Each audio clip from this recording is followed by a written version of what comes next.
Greetings, my blurry-eyed friends, and welcome to Falling Awake 1000, where together we will work to shake the dust from our brilliant minds and struggle against the imposed bonds of blissful slumber that have been forced upon us by a shadowy world that trembles at the mere thought of a population that has slept too long and is now falling awake. Well, good evening and welcome to Falling Awake 1000. This is the first of hopefully many podcasts, and I'm excited to get this ball rolling.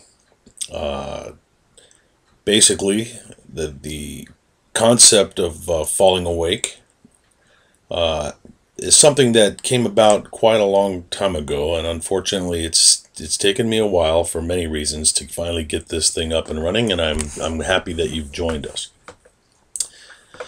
Now, the subject matter that we'll be talking about as the weeks and months and hopefully years progress will be everything from UFOs, the prospect of full disclosure, orbs, human consciousness, alien abductions, current events, Bigfoot, ghosts, theoretical physics for the rest of us, and much, much more.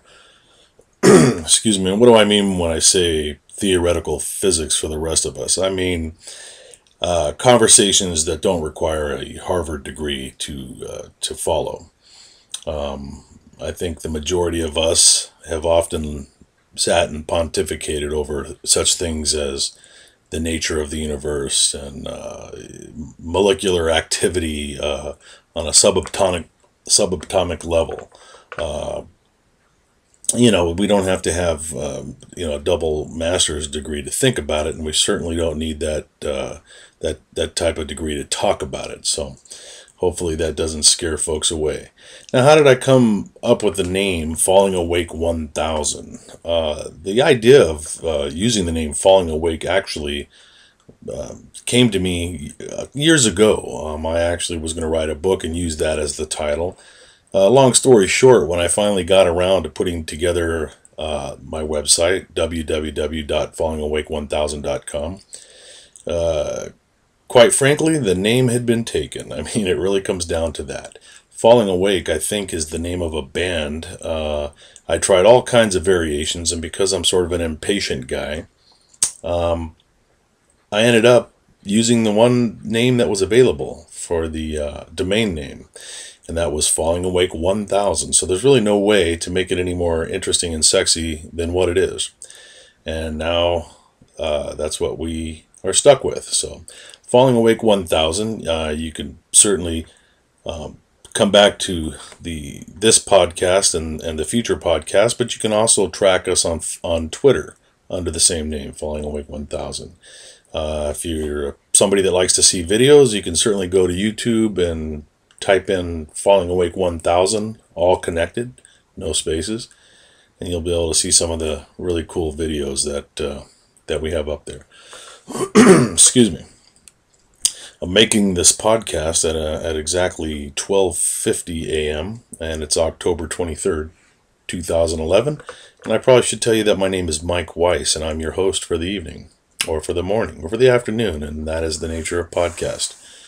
So I think that's kind of neat when I consider the fact that some of you are riding on trains and some are maybe sitting on buses or maybe even on airplanes. And to the younger folks out there, that's probably not that interesting. But I'm 49 years old and certainly had lived my youth without computers and things like iPods and podcasts and such. And I still marvel at the concept that I can have a discussion with all of you, my new friends, and do it at different times and in different environments. So, basically, the first show tonight, I'm going to talk a little bit about myself and UFOs and why I'm interested in UFOs and how that all came to pass. It is somewhat of an interesting story in that my background is certainly not one that most folks would expect when we talk about things like aliens and UFOs and that type of thing. Quite frankly, I come from a law enforcement background. after spending 3 years in the Army as a United States paratrooper jumping out of airplanes for the country. I promptly joined the Los Angeles Police Department, and I put in my time there. I'm now a retired Los Angeles police officer. After leaving the LAPD, I moved east, came out here to the East Coast, into Washington, D.C., where I spent the next 12 years working as a federal agent, as a criminal investigator, and ultimately taking over a firearms and tactical training unit. Now, all of that is not meant to impress you, but those that are familiar with the UFO world know, or should know, that a guy in my position, a guy or a woman, had to really have one foot in two different camps. I can assure you that when I was carrying a federal law enforcement badge and government-issued weapon, I wasn't talking about UFOs and aliens and Bigfoot at work. Your careers don't go too far. Although we've come a long way, as far as society's acceptance of the probability of life in other worlds and such, it's still a bit taboo in certain realms. And I tend to believe that slowly but surely, society in general, not just in the U.S., but mankind is waking up, and that is actually where the name Falling Awake comes from. Was the idea that the majority of our citizens of this globe, our global citizens, have really been operating in almost a robotic state of mind, almost an induced sleep, where we are born and we go to school, we get educated, we choose a career, we hopefully get to finish that career and get out, enjoy as much retirement as we can before we keel over and die. I mean, and I've always thought there had to be more to life than that. And so I digress a little bit. I did want to talk a little bit about UFOs because that's sort of what brings me to the internet anyways, in terms of getting the podcast rolling. Now, UFOs. I mean, I can tell you that I've always believed in UFOs. I mean, I think that anybody that is, more than a little intelligent, I think, would have a hard time arguing the fact that in a universe with hundreds of thousands and millions of universes, that, if anybody could actually believe that we would be the only planet that had intelligent life, I think that is clearly an indication of the ego of man. And that, combined with other factors, the religious dogmas that have been imposed on people. Nothing against religion, but certainly the history of our species would show that, for the majority of our time as a civilized society, we have been, there's no nice way to say it, we've been manipulated by those who were in the know, leading those who were not in the know. Maybe they weren't educated enough, couldn't read. I'm talking back in medieval and before days, when folks had to turn to the church and hope that they were being told the truth. So you'll get used to me after a while. I do have a tendency to go off on a tangent. Now we're going to talk about UFOs. So now that you know I believe in them, I've been out here on the East Coast for about 5 years, and UFOs were not foremost on my mind, I can assure you that. I certainly read about them, believe in them, as I said, but I wasn't in an active state of searching for UFOs. And, I guess a little over a year ago, out here in Virginia, I was doing what I do every night, which is I walk my 110-pound golden retriever, Charlie, around the neighborhood. And I was on one of my evening walks, and I walked late. So it was probably just a little bit after midnight when I was on this walk.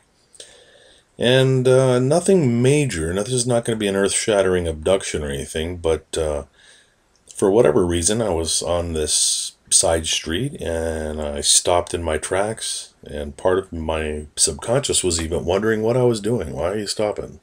I asked myself, and I spun my head back on my neck like a Pez dispenser. Some of you know that candy dispensing device that we all had as kids. And I'm looking straight up at the 12 o'clock high position right over me in a beautiful sky full of stars. And directly above me was one particular star-like object that was glowing very, very bright and increasing in intensity as I watched it.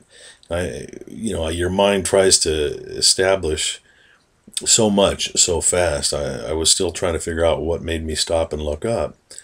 But then I was also mesmerized simultaneously by this light that got brighter than the brightest star in the sky. Some of you have seen the North Star, and most of you have, and you realize what that looks like. So envision that and this object at about the same size, maybe twice as bright as that.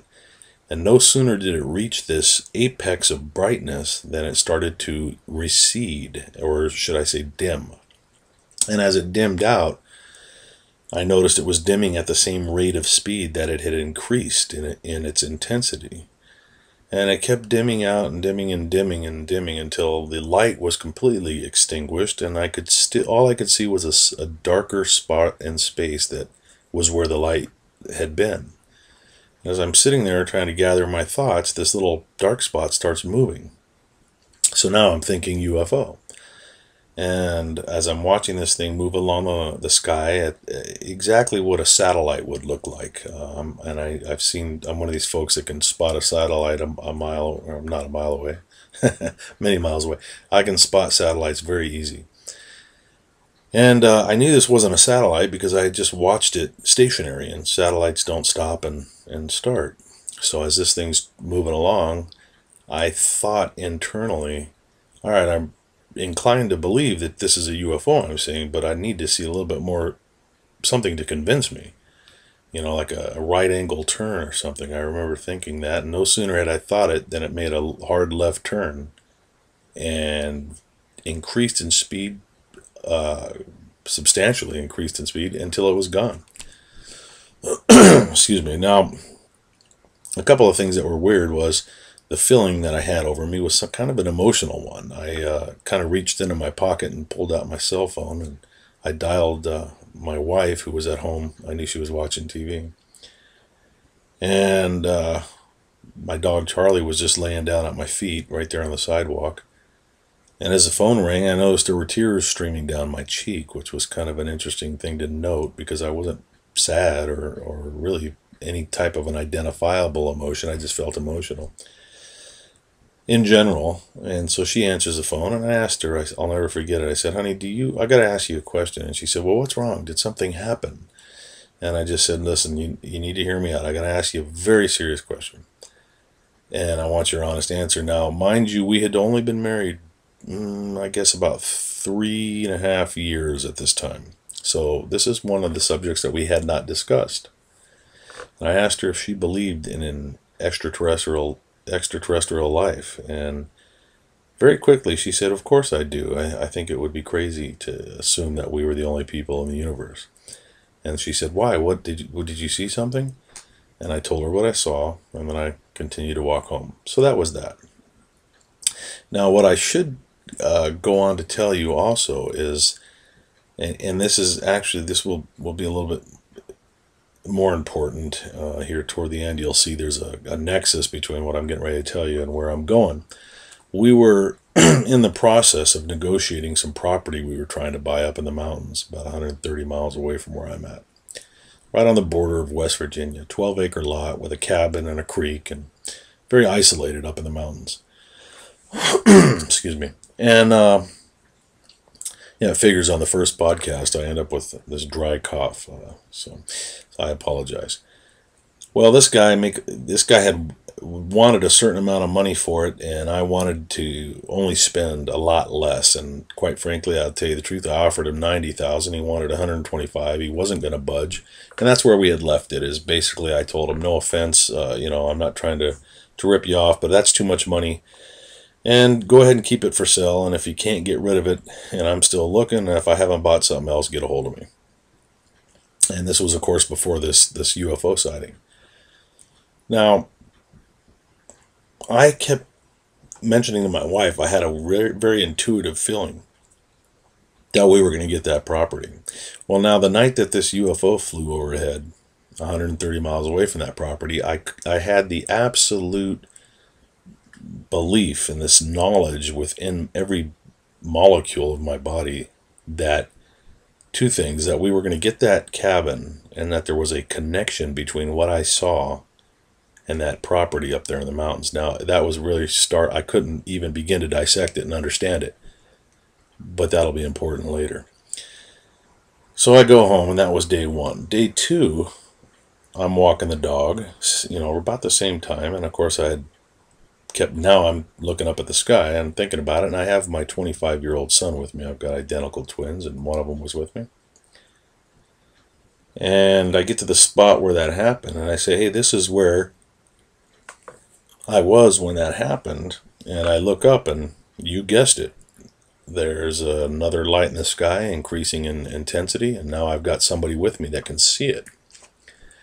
And pretty much the same thing happens. That light dimmed out almost completely black and then took off in another direction. And so we were up late talking about things, looking at YouTube videos. We suddenly, for those of you who saw the old movie Close Encounters of the Third Kind, I reminded myself of Richard Dreyfuss, who was building a mountain in his front room. I mean, I became obsessed with this whole subject. And of course, the next night I walked the dog, I got the whole family with me. I mean, there's quite a few of us. And I've got, my other two boys and my wife, and so there's a big herd of people going down the street, and we didn't see anything at that spot. But what did happen was out in the backyard the following day, just before twilight. There was more light than dark. We're sitting in the backyard, and I look up and I see a silvery, very small object, I would say. It's very hard to tell the size, because when something's just sitting in the sky or hovering in the sky, you don't know if you're looking at something, there's no reference point. You don't know if the thing is the size of a pencil eraser or the size of a football field and just very high. But I'm pointing to it. I'm trying to direct my wife and one of my sons to it. And the son never did see it, but I finally told my wife to follow the apex of the neighbor's roof straight up, and she says, oh my gosh, there it is, I see it. Right when she said that, the thing just shot away. So now you've got more than a coincidence. I mean, we've got these multiple sightings of strange things. I've got, more than myself, with family members that have seen it. And the whole time I keep thinking, man, there's something going on between what we're seeing and this cabin. So on, I think it's day 4 or 5, I'm out and there was another incident, but I won't go into it because I'm going to try and keep this at about 30 minutes. But it had to do with a very bright green meteor or satellite or something burning in, and we watched that thing come in at the same spot the first sighting occurred. Big green flame and debris and stuff. And stuff. It was very interesting.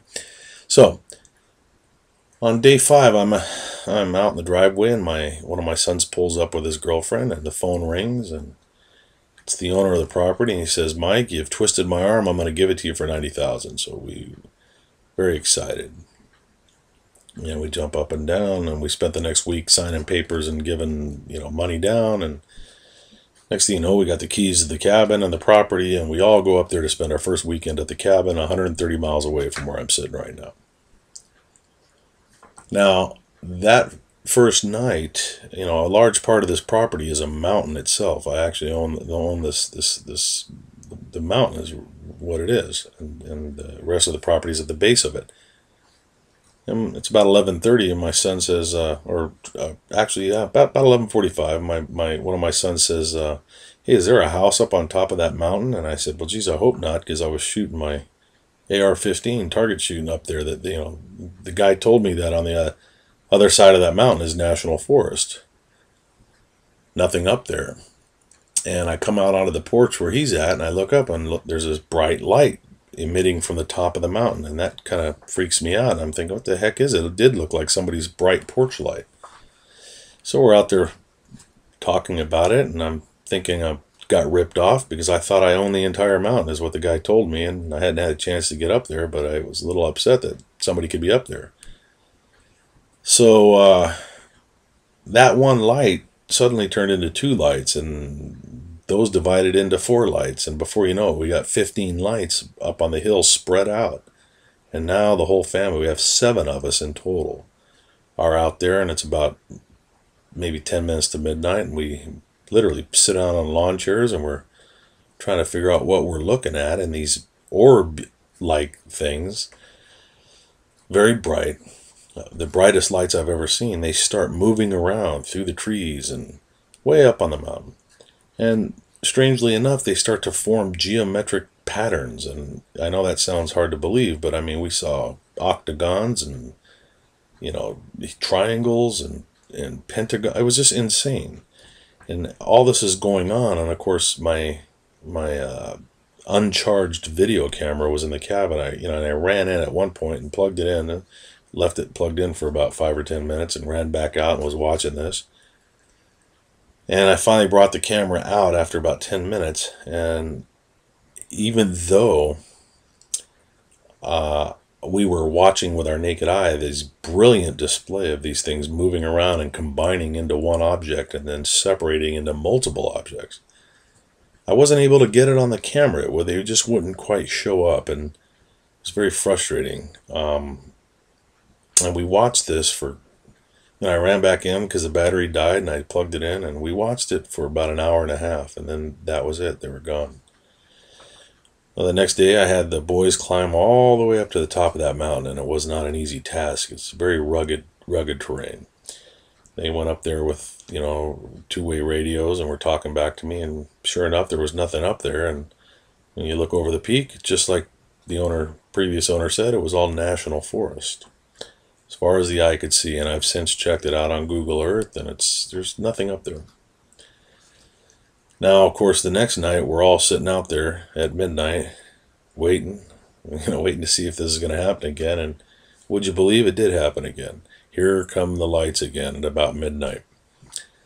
Now, I could go on and on about them. You tend to want to think that you're going to be composed and you won't freak out, but if you see the video, you'll know that went out. The composure went out the window. I mean, I no longer judge shaky cameras and that kind of thing when I'm looking at UFO videos, because it's much harder than most folks think. I always suggest, if you complain about a shaky video camera or a video of a UFO, go outside and try to videotape a star at full zoom. It's extraordinarily hard because I'm a firearms expert, and we call it arc of movement, which basically means that the sight of your weapon or the lens of your camera, if you're not on a tripod, is going to be moving simply because of the fact that you're alive and you've got a heart beating, and you become the platform, and you've got blood circulating. And then if you add any adrenaline to that or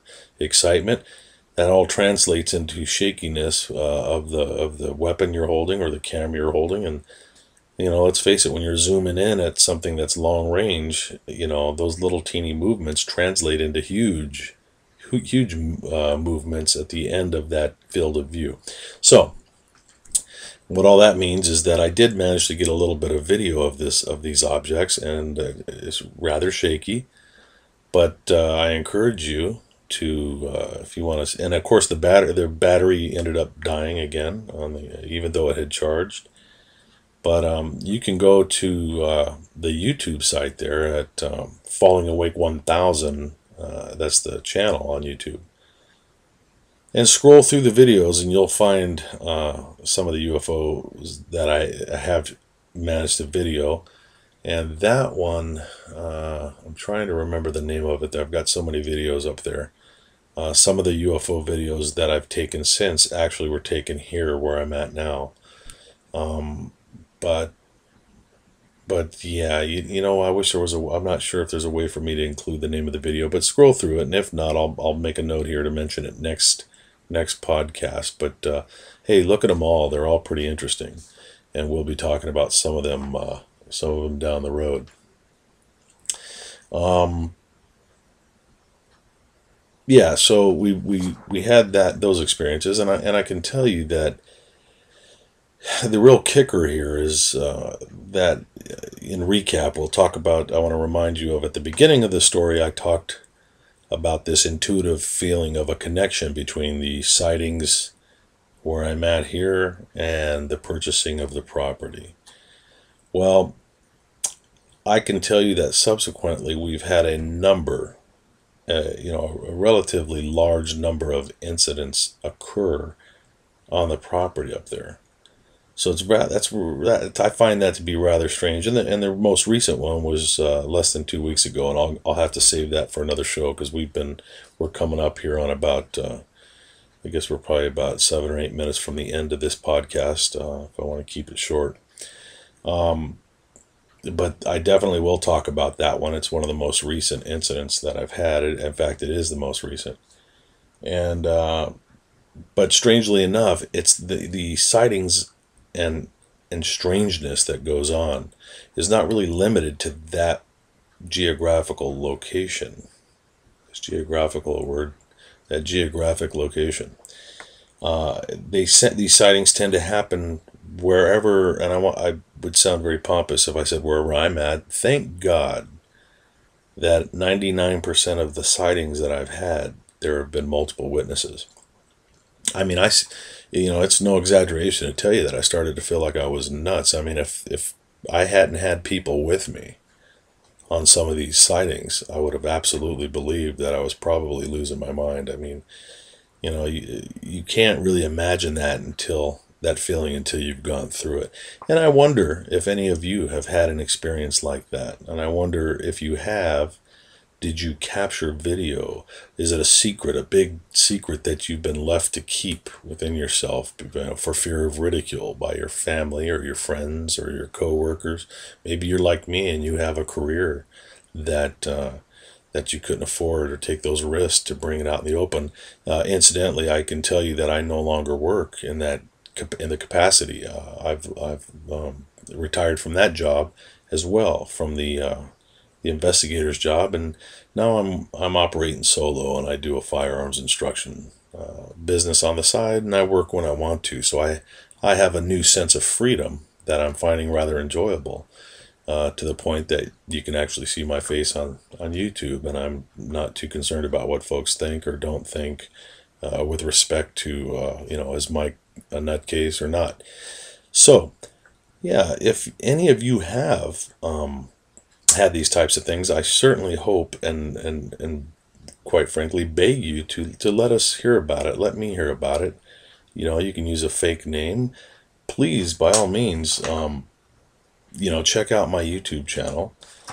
Check me out on Twitter, and I certainly hope you'll pay a visit to the website. It's a new website, and I'd like to get some traffic on it simply because I'm excited about it. There'll be blogs there that talk about some of the things that we talk about here on the podcast. It's www.fallingawake1000.com, and that's the number 1000 after the word. So once again, it's www.fallingawake1000.com. Go check out the website. Bear in mind that it's a new one, so it's a work in progress. You're talking to a guy who's been in law enforcement his whole life, and I'm learning my way around the computers and building websites and such. It's certainly not a strong point of mine, but I'm finding it rather enjoyable. So give me some suggestions. If you go to the blog section there on the website, start a new thread and talk about your own experiences. I'll try to get on there when I can and see if I can open up a new one. I've got a couple there, but I think that I've had one visitor there, since I opened the website, as far as the blog section goes. Or I'm sorry, not the blog, but the what am I referring to? The discussion board.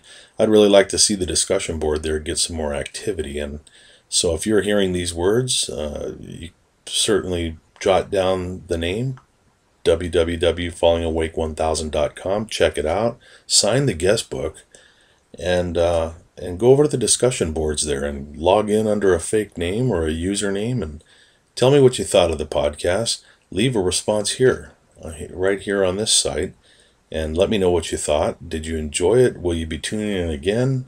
Are you gonna subscribe to it? Do you think it was a waste of time?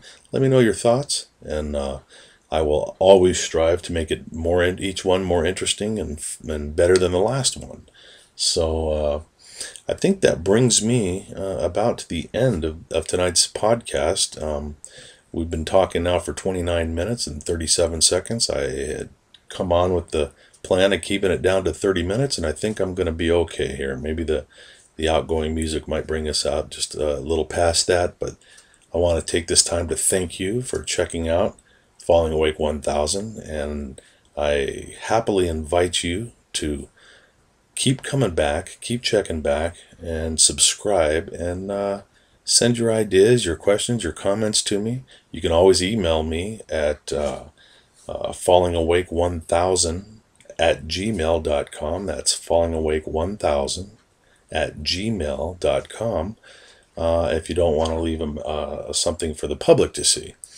Once again, thank you very much, and keep your eyes to the skies, and tune in on the next podcast. It'll be on the schedule. Stay safe.